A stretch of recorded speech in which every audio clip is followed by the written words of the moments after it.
भगवते वासुदेवाय। श्रद्धालु भक्तों, श्रीमद् भागवत महापुराण के अष्टम स्कंद के 9वां अध्याय के अंतर्गत मोहिनी रूप से भगवान के द्वारा अमृत बांटा जाना, इसका प्रस्तुतिकरण करूंगा। इसके पूर्व जहाँ तक आप कथा श्रवण कर चुके हैं, उसके आगे का प्रस्तुतिकरण करता हूँ।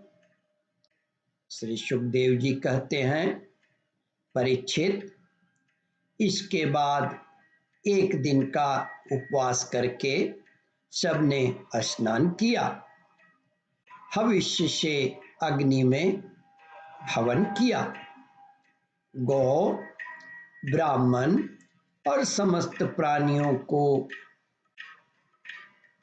घास, चारा, अन्न, दानादि का यथा योग्य दान दिया तथा ब्राह्मणों से स्वास्थ्यायन कराया। अपनी अपनी रुचि के अनुसार सबने नए नए वस्त्र धारण किए और इसके बाद सुंदर सुंदर आभूषण धारण करके सब के सब उन कुशाओं पर बैठ गए जिनका अगला हिस्सा पूरब की ओर था। जब देवता और दैत्य दोनों ही धूप से सुगंधित मालाओं और दीपकों से सजे सजाए भव्य भवन में पूरब की ओर मुंह करके बैठ गए, तब हाथों में अमृत का कलश लेकर मोहिनी सभा मंडप में आई। वह एक बड़ी सुंदर साड़ी पहने हुई थी। नितंबों के भार के कारण वह धीरे धीरे चल रही थी। आंखें मद से विह्वल हो रही थी। कलश के समान स्तन और गज शावक की सूंड के समान जंघाएं थी। उनके स्वर्ण नुपुर अपनी झनकार से सभा भवन को मुखरित कर रहे थे। सुंदर कानों में सोने के कुंडल और उसकी नासिका, कपोल तथा मुख बड़े ही सुंदर थे। स्वयं पर देवता भगवान मोहिनी के रूप में ऐसे जान पड़ते थे मानो लक्ष्मी जी की कोई श्रेष्ठ सखी वहां आ गई हो। मोहिनी ने अपनी मुस्कान भरी चितवन से देवता और दैत्यों की ओर देखा, तब वे सब के सब मोहित हो गए। उस समय उनके स्तनों पर से आंचल कुछ खिसक गया था। भगवान ने मोहिनी रूप में यह विचार किया कि असुर तो जन्म से ही क्रूर स्वभाव वाले हैं। इनको अमृत पिलाना सर्पों को दूध पिलाने के समान बड़ा अन्याय होगा। इसलिए उन्होंने असुरों को अमृत में भाग नहीं दिया।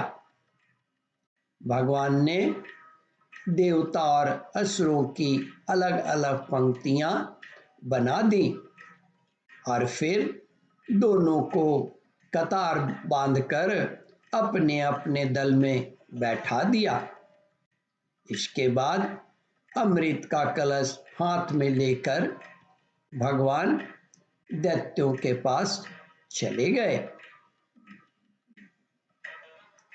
उन्हें हाव भाव और कटाक्ष से मोहित करके दूर बैठे हुए देवताओं के पास आ गए तथा उन्हें वह अमृत पिलाने लगे। जिसे पी लेने पर बुढ़ापे और मृत्यु का नाश हो जाता है। श्री शुकदेव जी कहते हैं, परीक्षित, असुर अपनी की हुई प्रतिज्ञा का पालन कर रहे थे। उनका स्नेह भी उस कन्या स्त्री से हो गया था और वे स्त्री से झगड़ने में अपनी निंदा भी समझते थे। इसलिए वे दैत्य चुपचाप बैठे रहे। मोहिनी में उनका अत्यंत प्रेम हो गया था।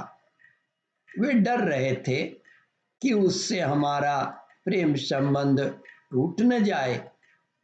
मोहिनी ने भी पहले उन लोगों का बड़ा सम्मान किया था, इसलिए वे और भी बंध गए थे। यही कारण है कि उन्होंने मोहिनी को कोई अप्रिय बात नहीं कही। ओम परमात्मने नमः। श्रद्धालु भक्तों, इस कथा को ध्यान पूर्वक श्रवण, मनन और इसका चिंतन करें। इस कथामृत का रसास्वादन अपने बंधु बांधवों को भी करावे।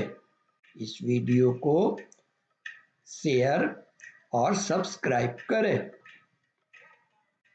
ओम परमात्मने नमः।